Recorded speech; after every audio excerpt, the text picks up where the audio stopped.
This is Bone Chillers to disturb your dreams. Dare to join us? Click subscribe, ring the bell. But remember, we cannot guarantee your safety from the nightmares that await. Prepare to be thrilled, chilled, and filled with a sense of dread you'll find nowhere else. Welcome to the darkness. We've been waiting.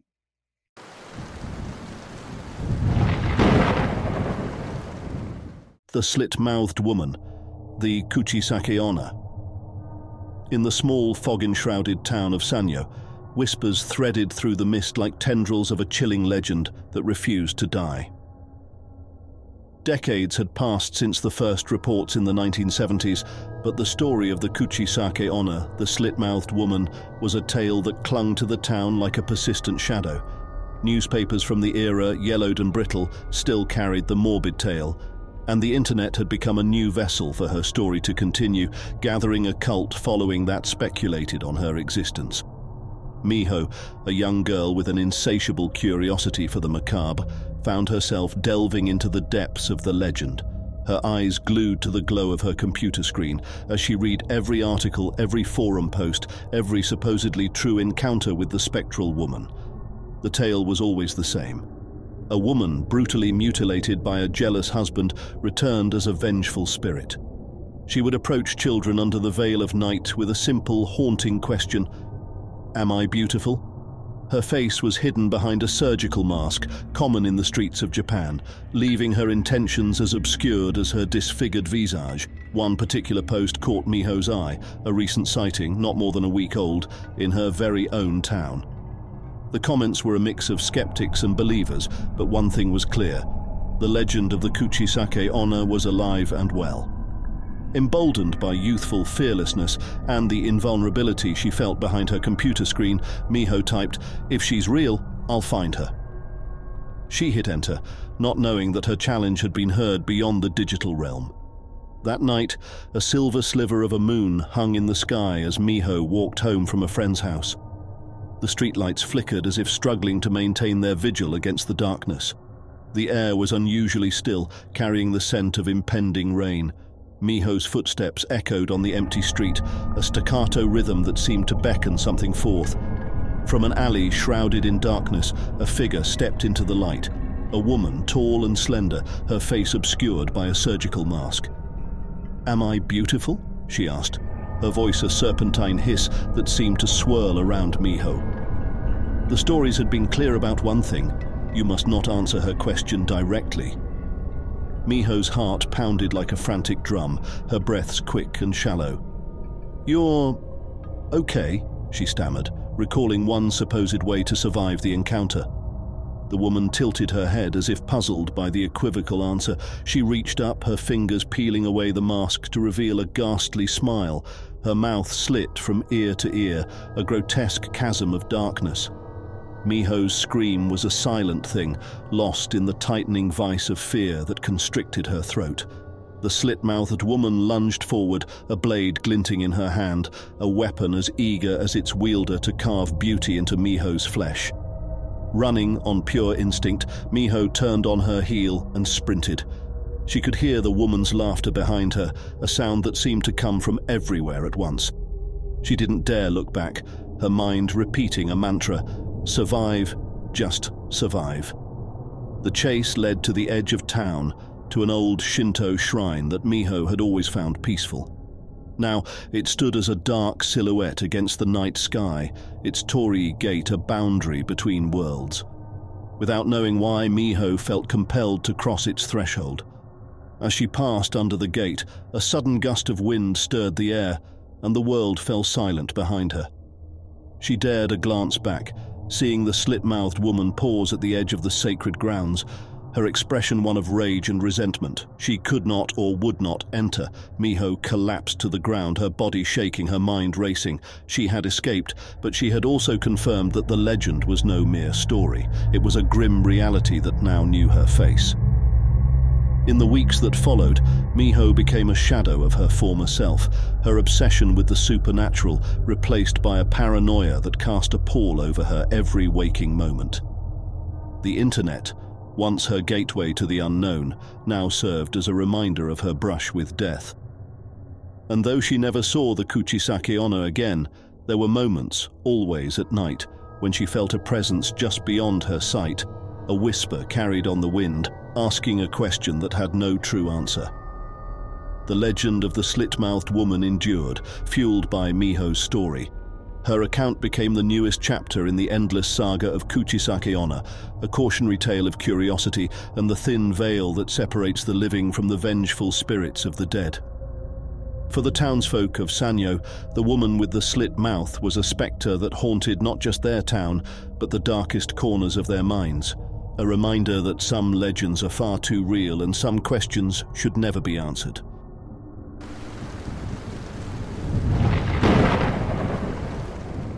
The tunnel of Taira no Masakado's head. In the heart of Tokyo, woven between the roots of soaring skyscrapers and humming with the endless pulse of electric life, there lies a place untouched by the city's embrace. A shadowy passage, known by the few who dare whisper its name, the tunnel of Taira no Masakado's head. This is no ordinary place, for it stretches not across land, but through the fabric of reality, bridging the world of the living with that of vengeful spirits. The legend of Taira no Masakado, a fearsome samurai who met his demise in 940 AD, is one steeped in blood and betrayal. His head, it is said, was buried under the foundations of Tokyo, but his spirit never found peace. Instead, it grew dark with rage against the city that sprang up over his remains, a city that forgot the sanctity of his resting place.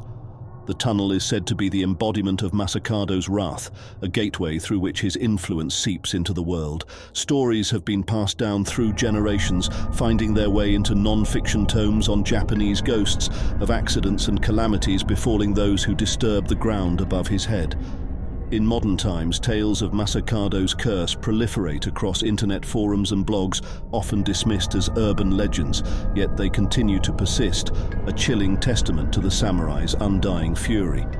Miyako, an urban explorer and connoisseur of the supernatural, was drawn to these stories, her heart aflutter with both fear and fascination. She had scoured the corners of the dark web, piecing together accounts of those who claimed to have found the tunnel's entrance. An ancient stone archway, veiled by the weeping branches of a solitary cherry tree, was said to mark the threshold. With the bloom of spring, it was now, Miyako believed, the perfect time to seek out this portal to the past.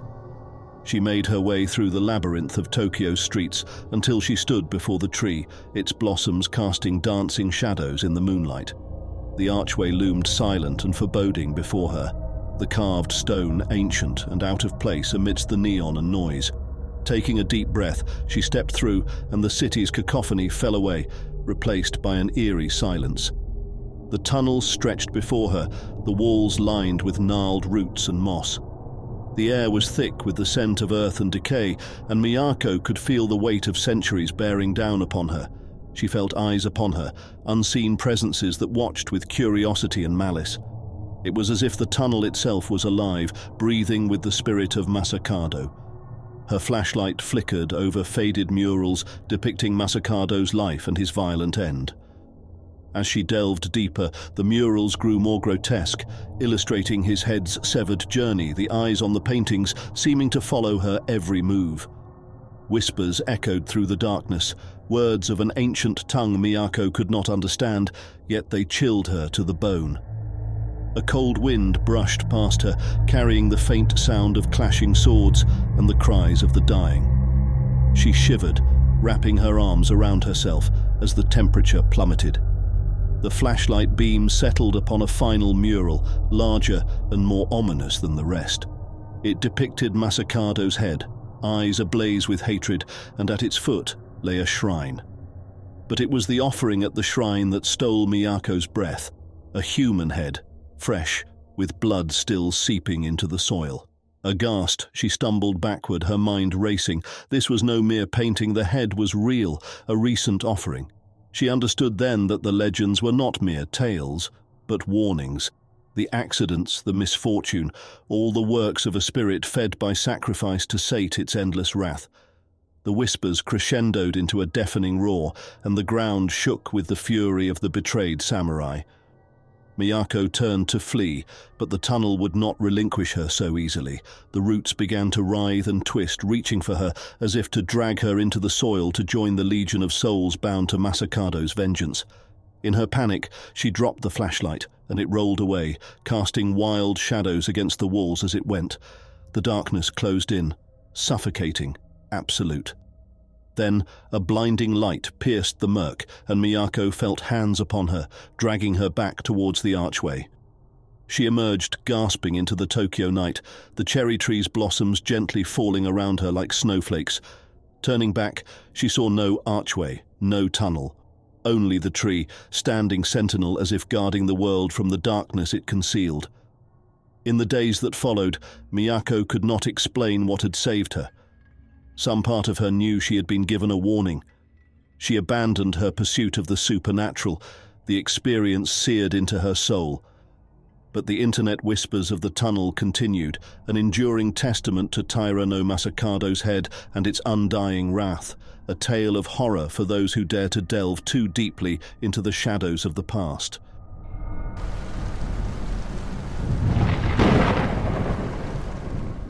The Akamanto reports peaked in the 1980s. Akamanto means red cloak. In the crumbled remains of Kaminashi High, where once youthful laughter echoed, there now dwelt only silence and whispers of a bygone terror.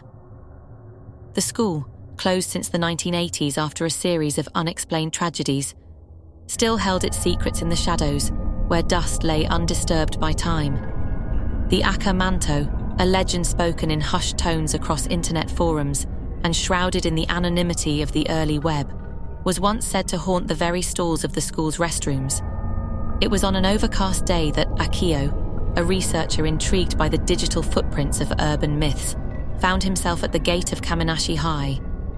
Driven by a blend of dread and curiosity, he stepped through the gate, camera in hand, to document the eerie sight that had captured the imagination of a generation.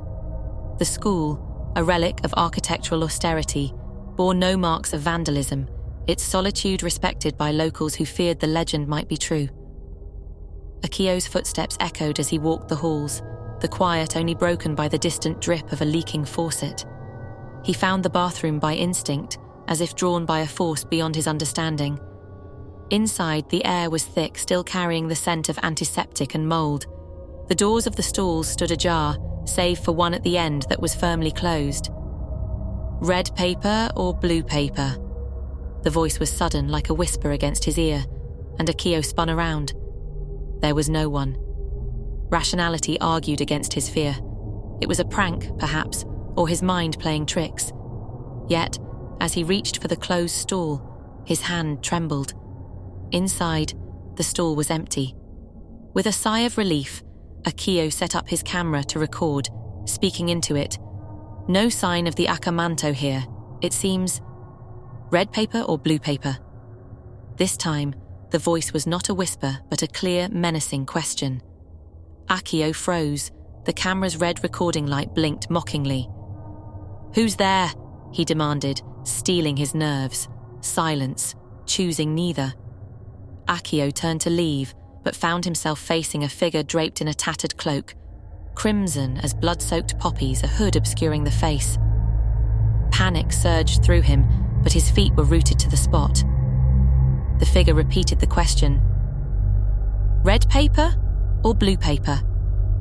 "I want neither," Akio said, recalling the old stories that spoke of the gruesome fate of those who chose. A laugh, hollow and cold, filled the room. "Then you have chosen death," the figure said, its hands reaching for the hood.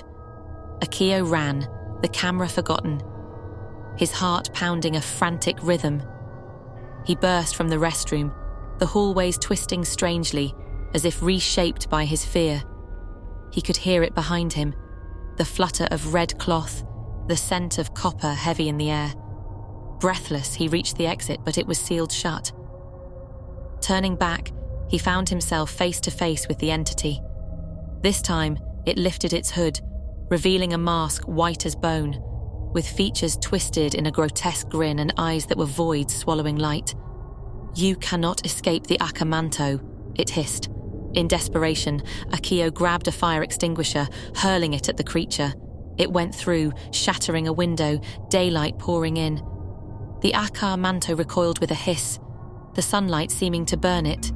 Seizing the moment, Akio leapt through the broken window, landing on the grass outside. The entity did not follow. Panting, he looked up at the school. There was no sign of the Aka manto, but he knew deep down that it was still there, waiting.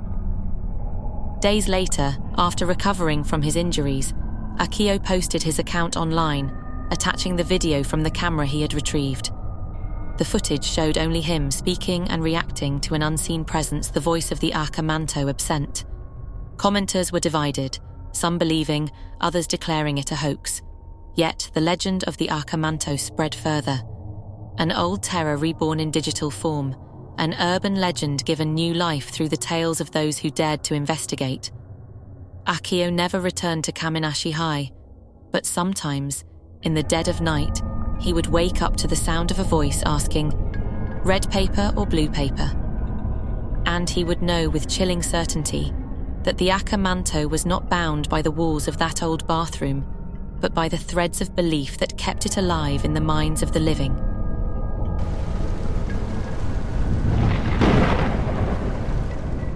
Hanako-san of the toilet. Reports surged in the 1950s.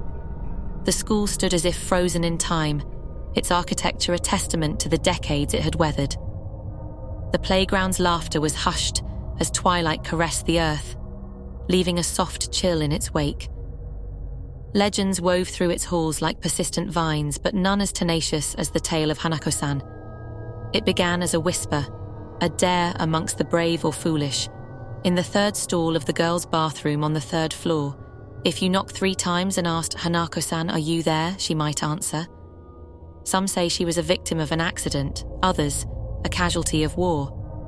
But all knew that to behold her was to glimpse the abyss. One dusk in early fall, a trio of students, Ada, Mickey, and Yuto, found themselves huddled outside the fateful bathroom, the air pregnant with a dare unspoken yet understood. The school's history lessons had left out the chapters of ghosts, but the children had learned them regardless in hushed tones and hurried exchanges. "Go on, Ada. You're the bravest," Mickey prodded, her voice a blend of excitement and fear. Ada's heart rattled her ribcage as she stepped forward. Her knock was met with silence. "Hanako-san, are you there?" she asked, her voice barely a thread. A pause lingered, then, "Yes," came a small voice, frayed at the edges. They gasped as a shadow flickered beneath the stool. Ada's hand, now of its own accord, pushed the door. It creaked open, revealing nothing but the porcelain throne and the stagnant air. The relief was short-lived as a chill swept through them, the door slamming shut with an anger that echoed. Yuto, the skeptic, his voice quaking with mock bravado, declared, "It's a trick of the wind," even as his skin betrayed him with goosebumps. Mickey, emboldened by Ada's survival, repeated the ritual. Knock, knock, knock. "Hanako-san, are you there?" This time the yes seemed closer, and the door swung open swiftly, as if welcoming her. There, in the dim light, sat a girl in an antiquated school uniform, her skin pallid, her eyes voids that seemed to absorb the very light around her. "Come," Hanako-san whispered, a word woven with despair and longing. Mickey's scream was stifled as the stall swallowed her, the door slamming with finality. Ada and Yuto, hearts syncopated with terror, stared at the closed door. Then, with courage forged from desperation, they opened it, only to find the stall empty, Mickey a vanished memory. Their panic summoned the courage to flee, but Yuto's foot caught an invisible threshold. He stumbled back, his hand catching the doorframe of the haunted stall. And that's when he saw it, a vista of infinite stalls, a labyrinth of despair. Ada, with tears carving tracks down her cheeks, grasped his hand, pulling with the strength of hysteria. Yuto's body lurched from the stall, but his eyes were distant, as if part of him remained trapped in that eternal loop. They stumbled out of the bathroom, their voices a cacophony of terror, but the halls swallowed their cries indifferent. No adult believed their tale. Children are apt to fantasy, they said. Miki and Hanako-san were chalked up to runaway cases, unsolved mysteries that time would soon forget. But Yuto and Ada remembered. They never dared to speak of it, yet the silence between them was a constant conversation, an acknowledgement of the void that gaped just beneath the veneer of reality. Years passed. The school was eventually demolished, a new one built in its place, its design mindful to avoid a third-floor bathroom. Still, the story persisted. A cautionary tale whispered among children, a ghost story for the ages. Ada, now grown, would often pass the new school, her eyes inadvertently scanning for the window that once overlooked the spot where the haunted bathroom stood. The abyss in Yuto's eyes never quite faded, a perpetual reminder of their encounter with the inexplicable. As for Hanako-san, some say she found peace with the old school's rubble. Others believe she simply moved on to another bathroom, in another school, waiting for the curious, the brave, the foolish. The question remains floating in the space between disbelief and dread. Hanako-san, are you there? And on the wind, if you listen closely, the whispers of the past seem to answer, a delicate, bone-chilling yes.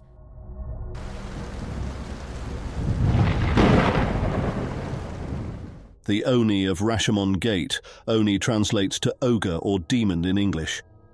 Under the sliver of the crescent moon, the ancient Rashomon Gate loomed like a sleeping giant of the Heian era, its shadow stretching across the modern streets of Kyoto, where it stood as a sentinel at the threshold of past and present.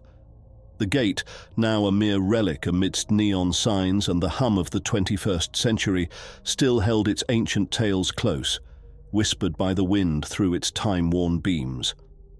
In hushed tones, scholars of folklore and curious netizens shared the legend of the Oni of Rashomon Gate, a tale chilling enough to silence rooms and send shivers down the spines of even the most skeptical listeners. It was said that the gate, once a grand entrance to the city, had become a den for demons as the capital moved and left it in neglect. The Oni, grotesque and malevolent, took to haunting the gate, preying on any soul unfortunate enough to wander too close after nightfall. One such tale, recounted in a recently published compilation of Japanese legends, spoke of a samurai named Watanabe no Tsuna. It was a dark, moonless night when Tsuna, as fearless as he was skilled, decided to confront the demons of Rashomon Gate. Armed with his katana and the blessings of the Shinto priests, he stepped into the heart of the legend, ready to cast away the darkness that lurked within. The wind carried the scent of decay as Tsuna approached the gate. The silence was deafening. No sound of critters, no rustling of leaves, only the soft tapping of his footsteps on the ancient stone. It was here that Tsuna felt it. A sudden drop in temperature, a palpable presence of something unseen yet overwhelmingly oppressive. An Oni, towering and gruesome with skin the color of night and eyes like burning coals, appeared before him in a whirlwind of malevolence. Tsuna, unflinching, drew his blade, its edge glinting with a life of its own under the meager light of the distant stars. The battle that ensued was fierce, a dance of steel and shadow, as Tsuna's blade met the thick hide of the Oni.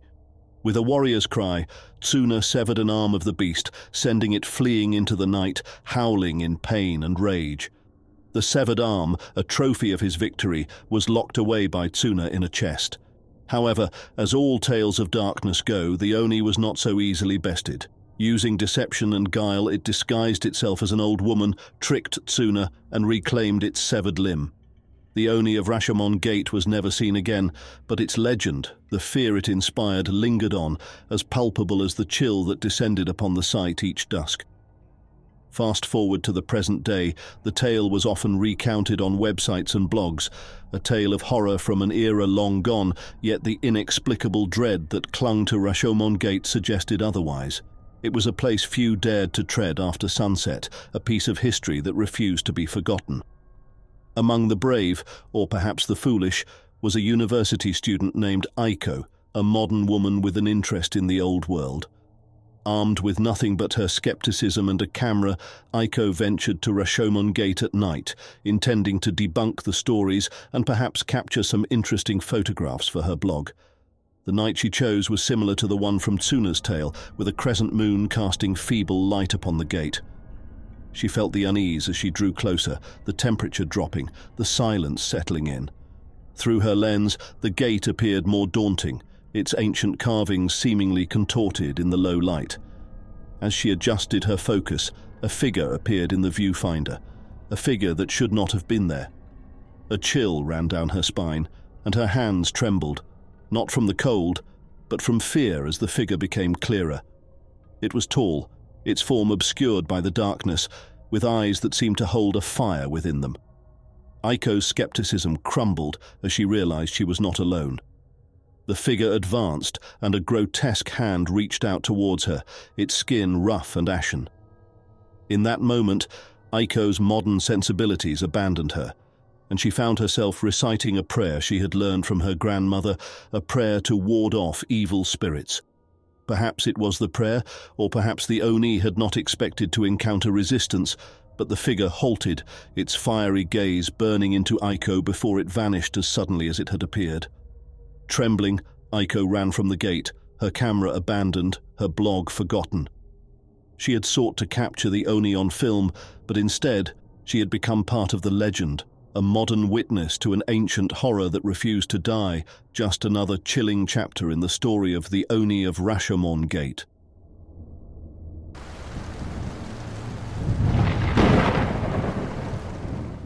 Thank you for watching, and remember, the darkness awaits. Until our paths cross again, stay fearful and stay subscribed.